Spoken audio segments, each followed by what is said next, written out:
The Treaty of 1866 did not give citizenship to the freedmen nor their descendants. Diane Hammonds is the Attorney General for Cherokee Nation. The heart of the issue is whether or not an Indian tribe can determine who is eligible to be a member of that tribe. In 2007, Cherokee Nation passed a law requiring proof of Indian blood to be a member. The proof is based on a record that was created a century ago called the Dawes Rolls. The Freedmen say the Dawes Rolls are wrong because they were based on how you looked. If you looked black, they wrote Cherokee Freedmen. If you looked not black, they wrote Cherokee. Wake up, wake up, wake up, wake up, wake up, wake up out of your sleep, sleep.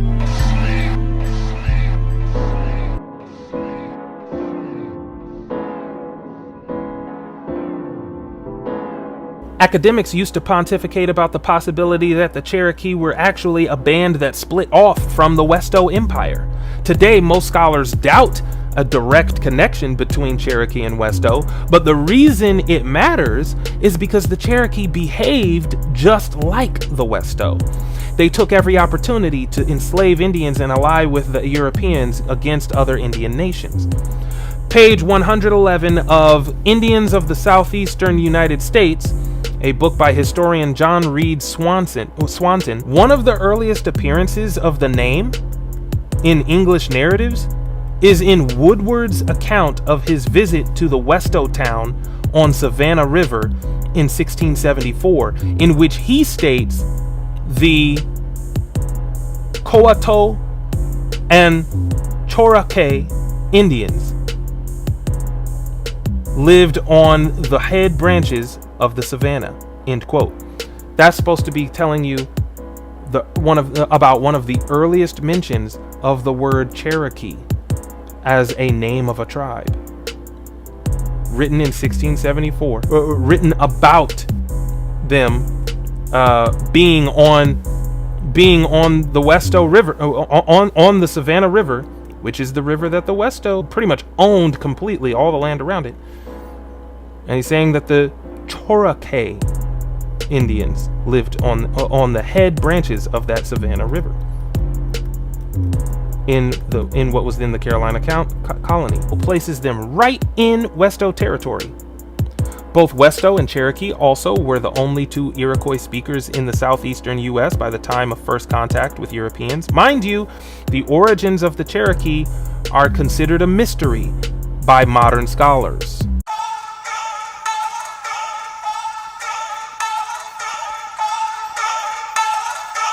Now, there's no way to verify the Westo phenotype, but we can look at other Aborigines from the East Coast to get a good idea. Check out Ninigret during this exact same time period.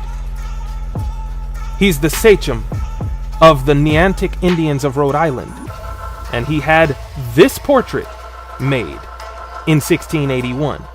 It's now sitting in the Rhode Island School of Design Museum. The portrait depicts his skin tone as being roughly the same as mine.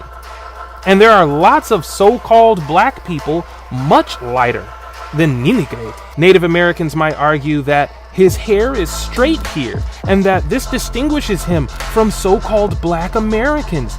But you have to understand what you're looking at. Look at how his hair sits up on his shoulder. No straight hair of that length ever has that much volume. No Hispanics or Europeans can lay their hair over their shoulder and have such a thick bundle of hair resting on top of said shoulder. That's what coarse hair looks like when it's washed and greased multiple times a day. This is Negro complexion with Negro hair. Now, the book said the Westo are theorized to be from the Great Lakes region up north, which is why I consider it relevant to look at Rhode Island Indians, since Rhode Island's up north too. William Penn was the founder and governor of the Pennsylvania colony, which was named after him. In his letter to the Committee of the Free Society of Traders in London, he described Lenape Indians saying, quote, "of complexion, black, black, but by design, meaning the form of the shape of their bodies, as the gypsies in England. They greased themselves with bear's fat clarified, and using no defense against sun or weather, their skins must needs be swarthy. See that? The Indians in Pennsylvania were described as not just swarthy, but black. He called them black people. These people were a stone's throw away from the Powhatan opposite the Westo in 1683. For the Westo, the Lenape would be in one direction, and in the opposite direction, the Powhatan. Let's look at the Powhatan, which is actually the name of this statue at the Virginia Museum of History and Culture. It's part of the so-called Story of Virginia exhibit. You'll notice the phenotype of the Powhatan Indian favors Dwayne Wade. Look at the back of his head and observe the texture of his hair. That's nappy hair. 1 is an incident, 2 is a coincidence, 3 is a pattern. We're seeing a pattern that shows different tribes north of the Westo were clearly black people who frequently washed and greased their hair. So we've established that we're talking about black people when we're talking about American Indians on the Atlantic coast. Black people raided other lands and took as many enemies alive as possible to sell them as slaves to white people. In 2004, Volume 10 of the Michigan Journal of Race and Law published a peer-reviewed study by University of Illinois research professor Terrian Williamson. The study's entitled "The Plight of Nappy-Headed Indians: The Role of Tribal Sovereignty in the Systematic Discrimination Against Black Freedmen by the Federal Government and Native American Tribes." In my upcoming presentation on the paper trails of the colored population, we'll see that most proof of indigenous bloodlines for so-called Indian freedmen or black freedmen was systemically erased. But for now, let's look at the last paragraph of page 254, which bleeds on to page 255. Quote, "The BIA, Bureau of Indian Affairs, the BIA has been a leader in using blood quantum requirements to determine eligibility for federal benefits. The BIA has also relied disproportionately on physical characteristics to determine blood quanta.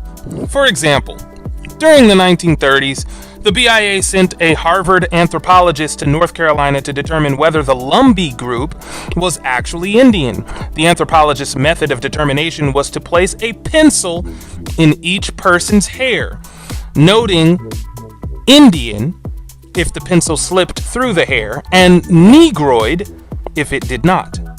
End quote.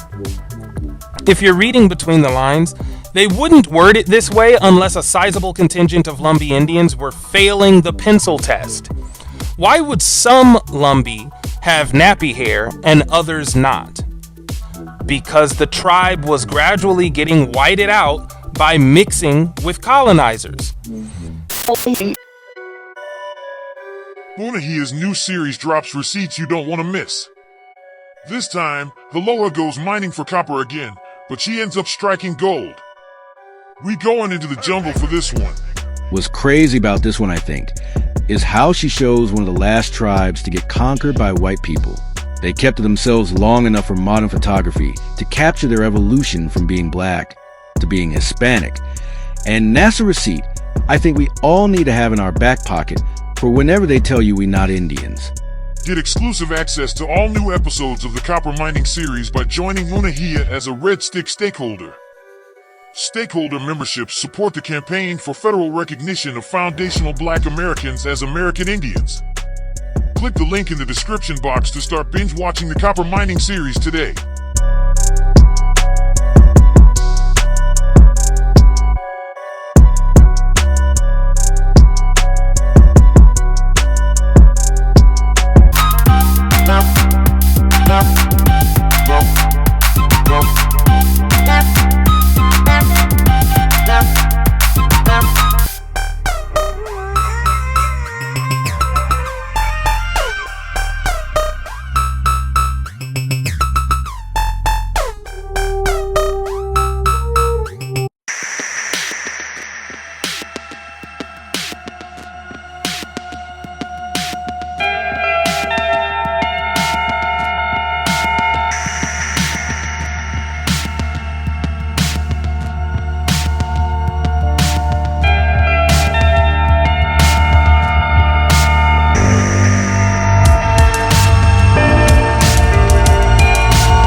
Cherokee Chief John Ross was an octoroon, meaning he was 1/8 black. The Cherokee Phoenix reports this as 1/8 Indian, but we've demonstrated repeatedly on this channel that the Indians were black.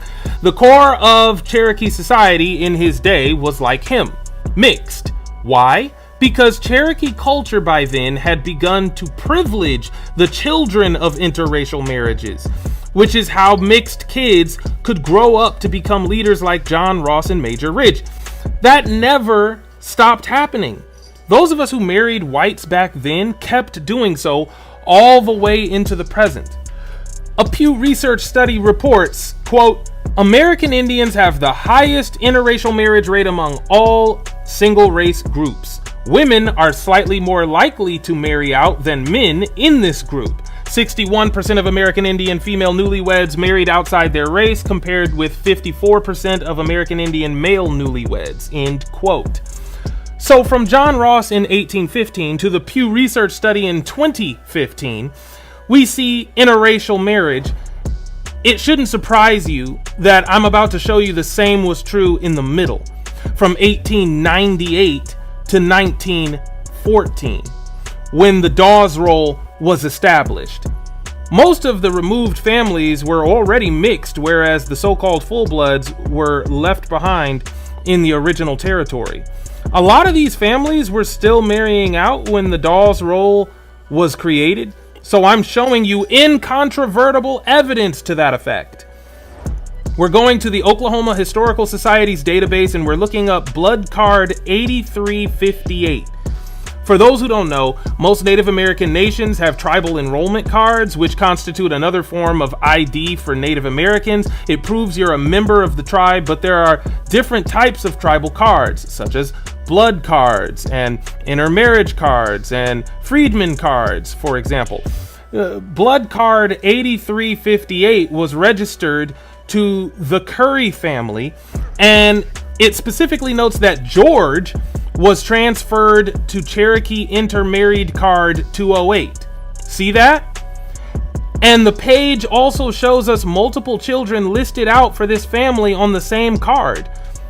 What does all this mean? It means that this is a Native American family from over 120 years ago whose head of household is just a white man who married into the family.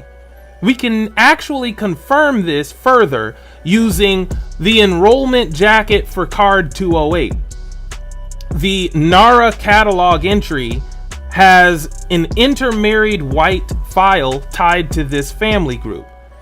NARA stands for National Archives and Records Administration.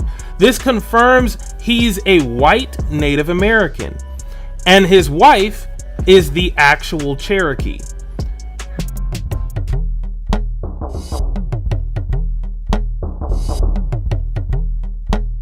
In 2002, Yale University Press published a book by Alan Gallay, a history professor at Western Washington University. It's called The Indian Slave Trade, The Rise of the English Empire in the South, 1670 to 1717. Chapter 2 talks about the Westo Empire in the Carolina colony back in the late 1600s. Read this, quote, These Indians, known as the Westo to the English and the Chichimeco to the Spanish, became the most powerful military force in the area to English, Spanish, and Amerindian alike. The Westo had just migrated to the Savannah River from Virginia. The expansion of English Virginia westward pressured the Powhatan and other Virginia Amerindians, which forced the Westo to migrate again, but not before having established trade relations with English Virginians. The Westo relationship with Virginia traders also shaped the nature of their aggressiveness toward their neighbors. The Virginians offered trade goods to the Westo in exchange for captives. It made more sense to the Westo to devote their energy to enslaving Amerindians than to hunting and processing pelts. Instead of killing their enemies or intimidating them to flee, the Westo sold them to the English, which not only removed their foes but gained them something in return. Their single-mindedness to gain land and their organizational skills, tactics, and trade connections gave them numerous advantages over the region's other Indians. Professor Galais saying that the Westo Empire had the most powerful military in the area, quite possibly including the English themselves. Europeans couldn't defeat the Westo, but the Westo could defeat other Indians for the English, which they did. And they traded their indigenous prisoners of war to the English as slaves to clear more land and claim more territory. Don't forget, the Westo were new to the Carolina region, so they needed to expand their land as fast as possible. This is how they did it, and how the English colony gained its slaves in the late 1600s. The slaves were Indians. The descendants of families like this one live on as Cherokee today, despite marrying Europeans generation after generation after generation. Let's pivot to Cherokee by blood card 5154 to look at the Heffelfinger family. Greenville P. Heffelfinger is explicitly said to be transferred to Cherokee intermarried card 47. He's the head of this Native American household, yet he's on the Cherokee intermarried whites roll. This is not a coincidence.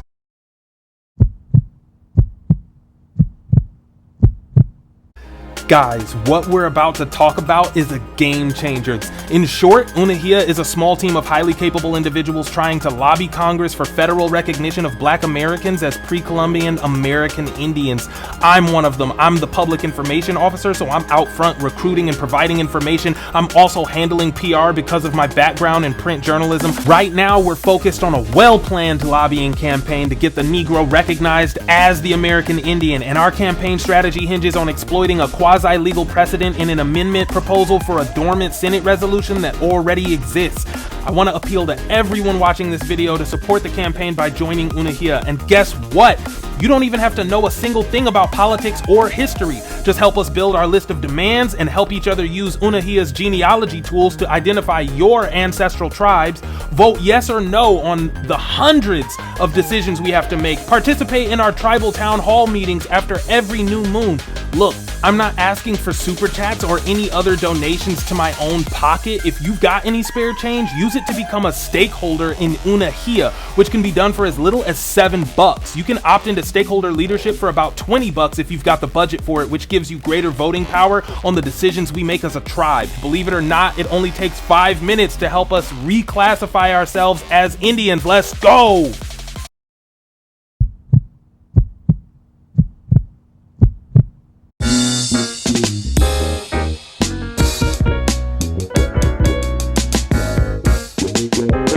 We're not even done yet. Here's another blood card. 4018. We're looking at the Parks family, and I'm focusing your attention on John Parks. As you can see, it says he was transferred to Cherokee intermarried card 88. He's put on an intermarried card to delineate that his relation to the tribe is not by blood. Yet his offspring with his Native American wife are simply Cherokee. Not only that, I want you to examine how this works for those descendants. We can see that the mother, Margaret, is 1/16 Cherokee by blood, which is a very small fraction. She's probably 15/16 European, yet that one drop of Indian blood makes her Indian. There's your one drop rule. But John doesn't have any Indian blood whatsoever. So for all the kids, you see what you see that? You see what? 1/32 Cherokee. Why? Because they're getting less and less Cherokee with each generation by doing this. Their grandmother was 1/8 Cherokee, but that got cut in half, and now mom's blood quantum's getting cut in half again because dad has no Cherokee blood. And this will only continue. How do we know? Because Aura, the 17-year-old daughter, just married a non-citizen, meaning someone who's not Cherokee. First Curry, next Heffelfinger, and now Parks. 1 is an incident, 2 is a coincidence, 3 is a pattern. The Ichiti principle of discernment. Why does this pattern matter? Because black people are specifically excluded from Amerindian identity, on the basis of not descending from people on the tribal rolls. NPR reported 5 days before Christmas that the Lumbee have just now received federal recognition despite having had a disputed identity for many generations. One look at them and you can see why they had such a hard time getting recognized. Lots of Negroid traits in the room. A little over a century ago, their disputed identity earned them state recognition as the so-called Cherokee Indians of Robeson County, North Carolina, according to the United Indian Nations of Oklahoma. Quote, 1913, the North Carolina legislature passed another bill that rebranded the Lumbee as the Cherokee Indians of Robeson County and sought federal recognition under this name despite lacking any genealogical, cultural, or linguistic ties to the Cherokee Nation. One of the most historic Cherokee surnames is Bushyhead.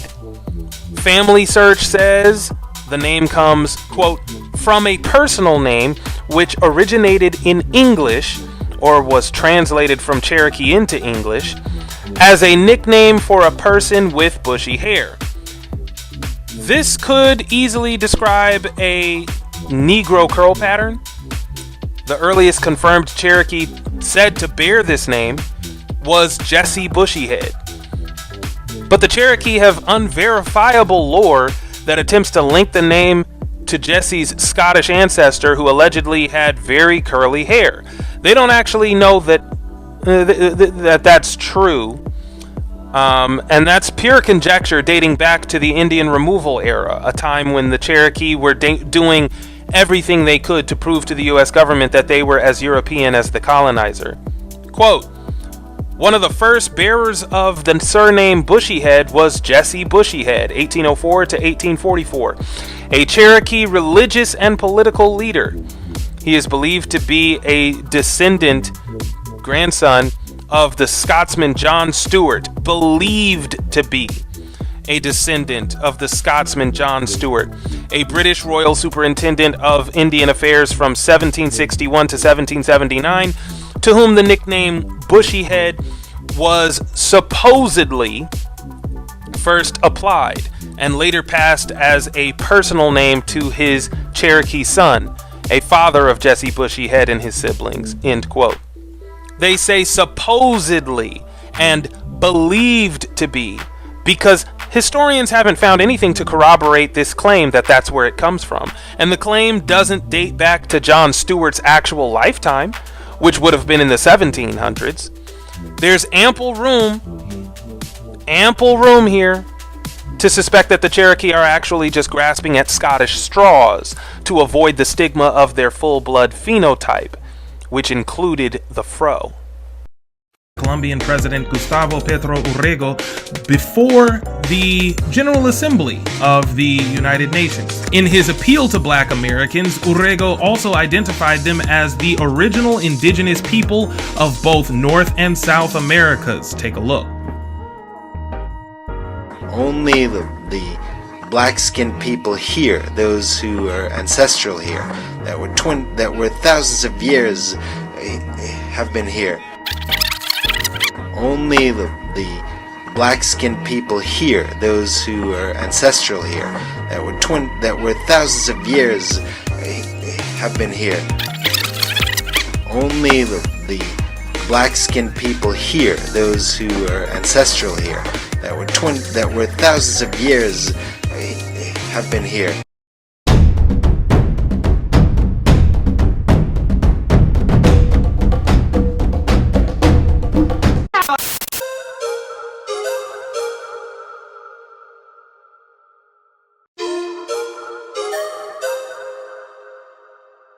The missing link is isolated settlements within Indian territory.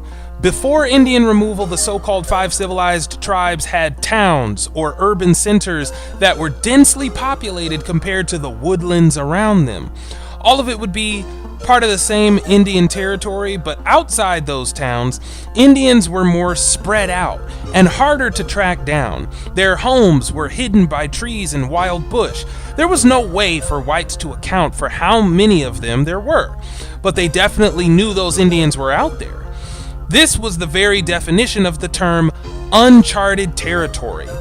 Parts of Indian Territory that weren't well defined on any maps. The scariest part of handling the removal process is that you have no clue how many families live in that forested area. These families were full-blood Indians. When there was war, the mixed Indians led armies into battle, but the warriors that they led into battle were these full-blood families in the woods. First things first, let's prove that part. To recap, we revisit a book entitled After the Trail of Tears, The Cherokees' Struggle for Sovereignty, 1839 to 1880. You might recall we read page 73, which says, quote, "While slavery was less common among full-blood Cherokee, because these people tended to live in more isolated settlements away from the European American influence, full-blood Cherokee lived in isolated settlements away from the main towns of Cherokee territory. Full-bloods weren't living in the towns, they were living in the woods. Why? Because the main towns were inundated with white influence. That's also why those towns were rife with mixed Cherokee. The Library of Congress hosts this digitized print copy of a compendium called American State Papers, Indian Affairs 1815 to 1827, which is literally just a collection of correspondence from the beginning of the Indian removal era. We're talking letters between white and mixed agents in tribal territories and even heads of state. On page 110, we have a letter dated June 10th, 1816. It's addressed from President Andrew Jackson to Secretary of War William H. Crawford. Jackson talks about a border dispute between Cherokee and Chickasaw governments in which he describes the Cherokee as playing dirty. In this matter, the Indians, I mean the real Indians, the natives of the forest, the real Indians are the ones in the isolated settlements of the forest, not in the towns. See that? Are little concerned. It is a stratagem only acted on by the designing half-breeds and renegade white men who have taken refuge in their country.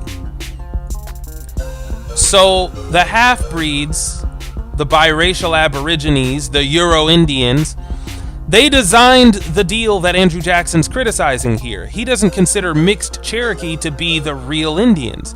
And we know who they're mixed with because renegade white men are with them. When you look at these Native Americans today and wonder why they look the way they do, this is your answer. The enrollment period was 120 years ago, and the Native Americans you see today descended from them with multiple generations in between. Most of those generations involved more interracial marriage, just like the marriages back then. They're still doing it today. So you should recognize their tan white complexion and dark hair as features that indicate they mixed out multiple times. These papers are telling you that they're Indians and you're not, but blood is thicker than papers.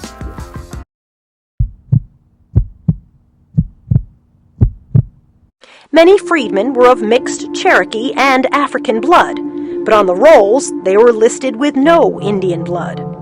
Last month, it all went to federal court. I was restored as a member of the Cherokee Nation. A settlement has let the freedmen back into the tribe for now. The descendants can vote in the election for the Cherokee chief, but there's no guarantee that they'll get to stay in the tribe. Reporting for In America, Soledad O'Brien, CNN.